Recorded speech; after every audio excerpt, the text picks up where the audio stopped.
नमस्कार दोस्तों, आप सभी का स्वागत है आपके अपने YouTube चैनल ज्ञान स्टडी LMP पर। दोस्तों, आज हम लोग यूपी लेखपाल में आने वाला ग्राम समाज एवं ग्राम विकास का प्रैक्टिस सेट नंबर 10 कराने वाले हैं, जो कि आपकी आगामी परीक्षा के लिए काफ़ी इम्पॉर्टेंट रहने वाला है। तो आइए सीधे प्रैक्टिस सेट पे चलते हैं और इसको हल करते हैं। इस प्रैक्टिस सेट का पहला प्रश्न है, भूदान और ग्रामदान आंदोलन किसके द्वारा चलाया गया था? आपके ऑप्शन है ए स्वामी विवेकानंद, बी है विनोबा भावे और सी में है जवाहरलाल नेहरू और डी ऑप्शन में है महात्मा गांधी। तो दोस्तों, इस प्रश्न का सही उत्तर हो जाता है भूदान और ग्रामदान आंदोलन विनोबा भावे द्वारा चलाया गया था। तो इस प्रश्न का सही उत्तर ऑप्शन बी विनोबा भावे हो जाता है। अगला प्रश्न है, निम्न में से कौन सा समुदाय का उदाहरण नहीं है? चार ऑप्शन आपके सामने दिए हुए हैं। ए में है एक परिवेश, एक गांव, एक नगर, एक संप्रदाय। तो दोस्तों, आपको बताना है कि इसमें से कौन सा सही ऑप्शन है। एक संप्रदाय सही हो जाएगा, यानी डी ऑप्शन हमारा सही हो जाएगा। आइए दोस्तों, अगले प्रश्न पर चलते हैं। अगला प्रश्न है, किस जल निकाय व्यवस्था में सहायक नालियां समांतर क्रम में विन्यस्त रहती हैं? आपके ऑप्शन हैं प्राकृतिक प्रणाली विधि में, गिरोजियोन विधि में, हैंगर बोन विधि में और डी ऑप्शन में है इनमें से कोई नहीं। तो दोस्तों, इस प्रश्न का सही उत्तर हो जाएगा ऑप्शन सी हैंगर बोन विधि। आइए दोस्तों, अगले प्रश्न पर चलते हैं। अगला प्रश्न है, ग्रामीण विद्युतीकरण निगम की स्थापना कब की गई थी? वर्ष 1979 में, वर्ष 1969 में, वर्ष 1989 में, वर्ष 1959 में। तो दोस्तों, इस प्रश्न का सही उत्तर हो जाता है वर्ष 1969 में, यानी बी ऑप्शन हमारा सही हो जाता है। अगला प्रश्न है, वर्तमान में उत्तर प्रदेश में आबाद ग्रामों की संख्या है? चार दोस्तों आपके सामने ऑप्शन दिए हुए हैं, आपको बताना है इनमें से कौन सा सही है। तो वर्तमान में उत्तर प्रदेश में आबाद ग्रामों की अगर हम बात करें तो 97,941 सही हो जाता है, यानी ए ऑप्शन हमारा सही हो जाता है। आइए दोस्तों, अगले प्रश्न पर चलते हैं। अगला प्रश्न है, भारत में बहुफसल कार्यक्रम कब शुरू किया गया था? आपके ऑप्शन हैं वर्ष 1967-68, वर्ष 1977-78, वर्ष 1987-88, वर्ष 1997-98। तो दोस्तों, इस प्रश्न का सही उत्तर हो जाता है ऑप्शन ए सही हो जाता है वर्ष 1967-68 में। अगला प्रश्न है, पटल सर्वेक्षण को सर्वाधिक प्रभावित करता है? प्लेन टेबल का दिक् स्थापना, सकेंद्रण, समतलन, इनमें से कोई नहीं। तो दोस्तों, इस प्रश्न का सही उत्तर हो जाएगा ऑप्शन ए दिक् स्थापना। आइए दोस्तों, अगले प्रश्न पर चलते हैं। अगला प्रश्न है, निम्नलिखित में से कौन से सा जनजातीय विश्वास ग्रामीण सामाजिक जीवन के अभिन्न अंग बन गए हैं? जादू टोना, उपरोक्त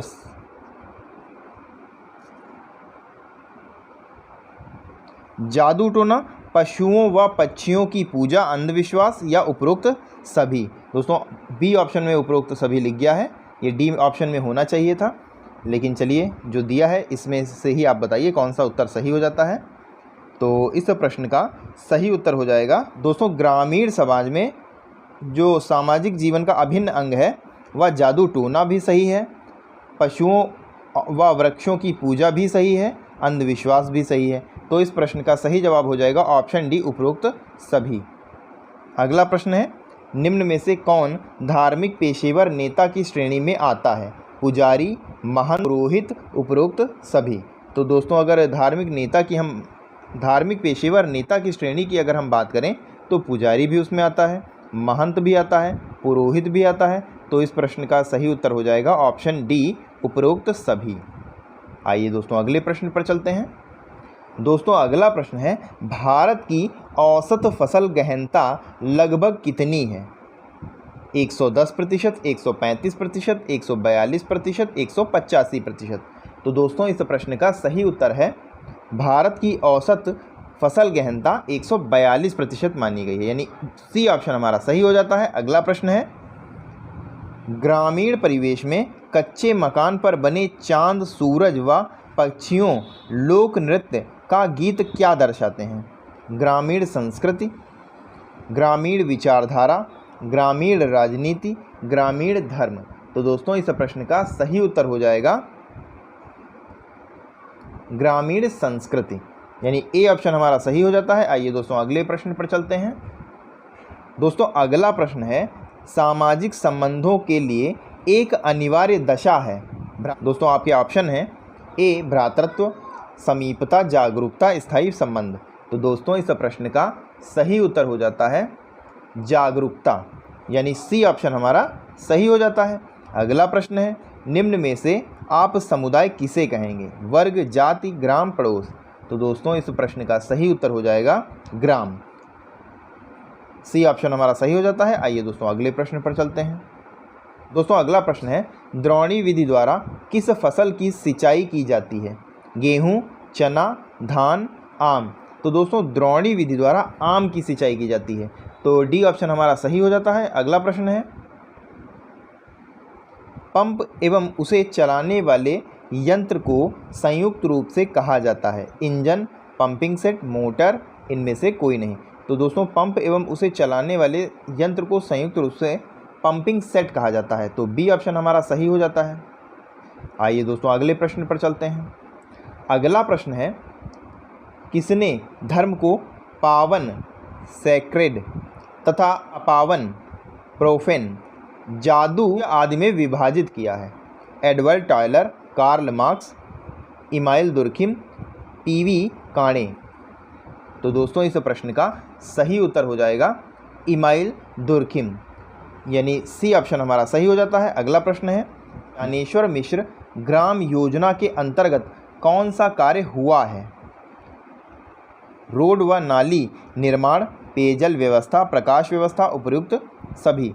तो दोस्तों इस प्रश्न का सही उत्तर है ज्ञानेश्वर मिश्र ग्राम योजना के अंतर्गत रोड व नाली निर्माण हुआ है, पेयजल व्यवस्था हुई है, प्रकाश व्यवस्था हुई है। तो डी ऑप्शन हमारा सही हो जाता है, उपयुक्त सभी। आइए दोस्तों अगले प्रश्न पर चलते हैं। अगला प्रश्न है, जनता द्वारा चुनाव प्रणाली के माध्यम से चयनित नेता कहलाता है? प्राथमिक नेता, माध्यमिक नेता, प्रजातांत्रिक नेता, कलात्मक नेता। तो दोस्तों इस प्रश्न का सही उत्तर हो जाएगा प्रजातांत्रिक नेता, यानी सी ऑप्शन हमारा सही हो जाता है। अगला प्रश्न है, हरित क्रांति का श्रेय निम्नलिखित में से किस कृषि वैज्ञानिक को दिया जाता है? दोस्तों आपके ऑप्शन है doctor Norman Borlaug, doctor Marshall, doctor AR Desai, doctor Ogburn. तो दोस्तों इस प्रश्न का सही उत्तर हो जाता है डॉक्टर नॉर्मन बोरलॉग, यानी ए ऑप्शन हमारा सही हो जाता है। आइए दोस्तों अगले प्रश्न पर चलते हैं। अगला प्रश्न है, खेवट क्या है? योजना, रजिस्टर, पत्रिका, अखबार। तो दोस्तों खेवट एक प्रकार का रजिस्टर होता है, तो बी ऑप्शन हमारा सही हो जाता है। अगला प्रश्न है, ग्रामीण समाज के स्थायित्व में से कौन सा है? एकल परिवार, जजमानी व्यवस्था, संयुक्त परिवार, कृषक समाज। तो दोस्तों इस प्रश्न का सही उत्तर हो जाता है संयुक्त परिवार, यानी सी ऑप्शन हमारा सही हो जाता है। आइए दोस्तों अगले प्रश्न पर चलते हैं। अगला प्रश्न है, भारत में राष्ट्रीय किसान आयोग के प्रथम अध्यक्ष कौन थे? भारतीय नाथ, स्वामीनाथन, हरिओम पवार, सुबोध राय। तो दोस्तों इस प्रश्न का सही उत्तर है ऑप्शन बी, स्वामीनाथन। अगला प्रश्न है, एक जरीब कितने गज के बराबर होता है? 50, 60, 22, 65। तो दोस्तों एक जरीब 22 गज के बराबर होता है, यानी सी ऑप्शन हमारा सही हो जाता है।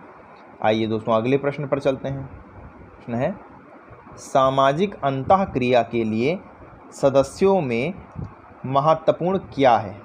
निकटता, भ्रातृत्व, पारस्परिक जागरूकता, स्थायी संबंध। तो दोस्तों इस प्रश्न का सही उत्तर हो जाएगा सामाजिक अंतःक्रिया के लिए सदस्यों के लिए महत्वपूर्ण निकटता होती है, यानी ए ऑप्शन हमारा सही हो जाता है। अगला प्रश्न है, ग्रामीण समाज की सबसे मुख्य विशेषता क्या है? कम संख्या, मौसमी बेरोजगारी, जमींदारी प्रथा, कृषक समाज। तो दोस्तों इस प्रश्न का सही उत्तर हो जाएगा ग्रामीण समाज की सबसे मुख्य विशेषता ग्रामीण समाज होती है, तो डी ऑप्शन हमारा सही हो जाता है।